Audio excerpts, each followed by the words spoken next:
Wherever you are in the world, surely you're concerned about what's happening in Australia. Are new draconian measures being introduced? Is there a massive protest movement on the rise, thankfully non-violent? Is that protest movement in danger of being co-opted? Or do people say that it's being co-opted in order to delegitimize the very legitimate concerns of the protesters? These questions and more will be answered in the video you're about to watch right now with your eye holes or ear holes. Hello, 4.5 million of us cannot be wrong, can we? Can we? Of course we can. We're all fallible. But what's going on in Australia? Down under, as we call it, although that is relative, because if you're there, it's us that are, ain't it? Thousands of demonstrators descended onto Melbourne's central business district Saturday, protesting against the Victorian government's new pandemic powers and vaccine mandates. The crowd chanted, "Kill the bill," and "Sack Dan Andrews," as it marched from the Victorian State Library to Parliament House in Spring Street.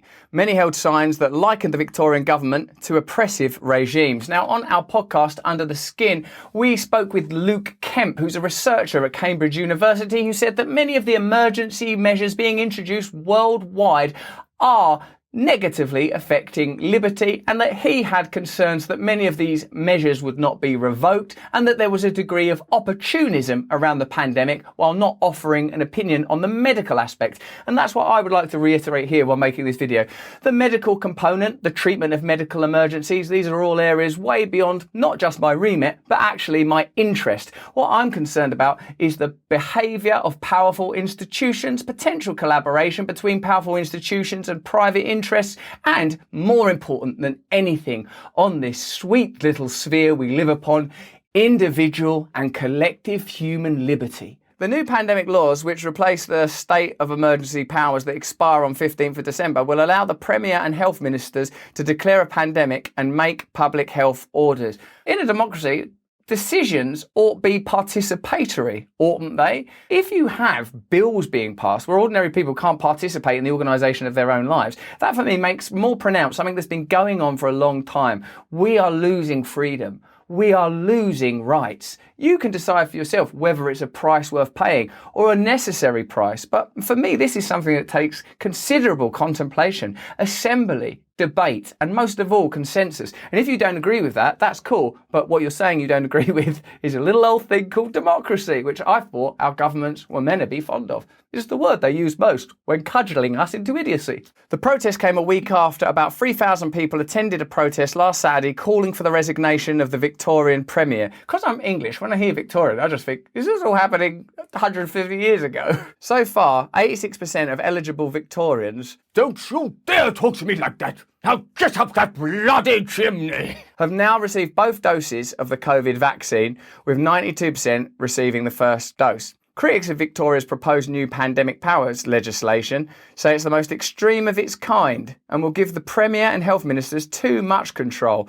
Let's have a look at how it was handled on the proper news. Good evening. Thousands of people have brought the city to a standstill. The protesters again fighting proposed laws that would give Daniel Andrews the power to declare a pandemic. Firstly, I like it when the news person's just stood up like that in front of a curvy screen. It's nice. We should get what have we got? A woodshed? They got a curvy screen. Where's our curvy screen? You couldn't see a square inch of the road, tram tracks or footpaths beneath a sea of frustrated Victorians stretching for blocks down Bourke Street. Okay, so already the first thing I'm thinking is a lot of people are at that protest, so a lot of people are pissed off. Returning for the largest rally yet against the Premier's proposed pandemic laws. What concerns me? Well, personal freedom, personal movement, medical apartheid. It's indicated that ordinary people are idiots. You know, there's a kind of condescension continually in certain types of media. Oh, the great unwashed, proletariat, punters. You know, these kind of terms, these dismissive terms used for people.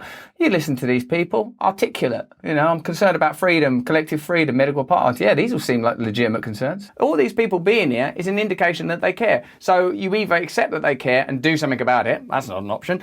So you have to delegitimise it. The process of delegitimising their protest has to begin. Oh yeah, the thing is they don't understand, or they're stupid, or they're led by nefarious people, right? let's see what happens. They came from all directions, starting at the State Library, swarming through the city, carrying the Madonna Okay. and a familiar-looking punching bag. The thing with the punching bag is it does undermine the idea that it's non-violent. Well, we're having a non-violent protest, so we've got this punching bag. It's just a memento for today. It's not about punching it. We're about a peaceful protest. We're not about punching it, it's about a peaceful protest. Shouldn't have put it on like a punch bag, could have put it on a flower. And really understanding why we're here, to kill the bill. Neither is it about killing. There's an election coming and they'll have to answer to all these people. A fact not lost on Craig Kelly or Bernie Finn. We have all had a gutful! I really love Australian politicians, because if you're used to English politicians, I would say that Her Majesty, it's all like that. These geezers, I'm sick of it. I'm pissed off. They sort of talk like other normal Australians. Oh, you're out of order, mate. Like angry people shouting in a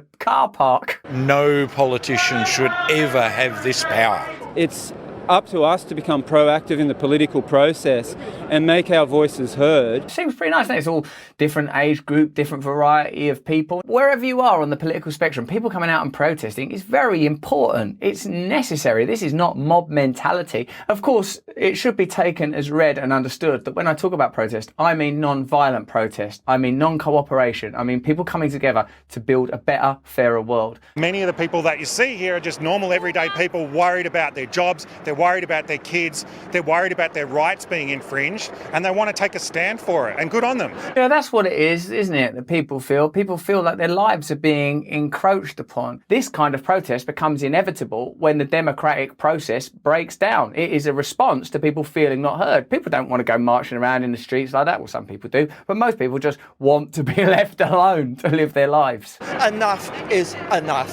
Business is already hard enough as it is without having these political rocks thrown in their road. The legislation introduced by the Andrews government would allow the Premier to make an indefinite declaration of a pandemic and state of emergency. That's worrying. Indefinite, no boundaries. Give the Health Minister power to make broad public health orders and grant authorised officers the power to detain people under quarantine. Limitless power, no clear boundaries, and the ability to detain. That is terrifying. I'm not an anti-vaxxer, I'm not a pro-vaxxer. I'm a pro-choicer. So it's all about choice. Our body, our decision. The central theme of the protest has been freedom from government control over movement, vaccine mandates, and now from laws which have been framed by some legal and political critics as allowing unchecked government interference into people's lives. The legislation has been criticised by the Law Institute of Victoria, the Victorian Bar Association, the Human Rights Law Centre, who say it's lacking oversight mechanisms and transparency. There is a legitimate fear out there that this puts more power in the government's hands, and there's been very little effort by the government to communicate what this bill is about to the wider public. We got this bill, and what it's going to do is place more power in our hands, and we won't have any time when we have to stop it. Would anybody like an orange? What did you say? Would you like an orange? Yeah, but before that, I think I offered you a banana. While the Victorian government, forsooth, has said the orders will be similar to the public health directions used during the COVID-19 pandemic around quarantining and restrictions, the order powers are very broad. Under the legislation, the minister may make any order that the minister believes is reasonably necessary to protect public health. I believe that's reasonably necessary to protect public health. We're going to have to back it up. I don't have to. I think it's reasonably necessary. That's too vague a language for a law. The powers will also allow the minister to issue pandemic orders to specific classifications of people, such as by where they live, an event they attended, their age, vaccination status, job or living arrangements. When has this ever been acceptable? These kind of taxonomies around where you live or an event you attended. That's terrifying. Hold on a minute. It says here you've been to a Miley Cyrus concert. Well, yeah, no, I like her. Get the old quarantine, son! If a person refuses to comply with an order, they can face fines of up to 91 grand or 2 years in jail. For businesses, the fine is either 454,000 or up to 2 or 3 times the commercial benefit gained from the non-compliance. The Law Institute of Victoria raised concerns that the declaration can be in place indefinitely. The Institute said there was no time frame for a maximum period of detention. Bloody hell. Clarity on where people would be detained. You're going to be there forever. Where? I'm not telling you. And there's no independent external merits review on the detention review process. Can I get a review? No. He said the privacy protections do not go far enough and the allowance for the sharing of personal information for permitted purposes should be reconsidered.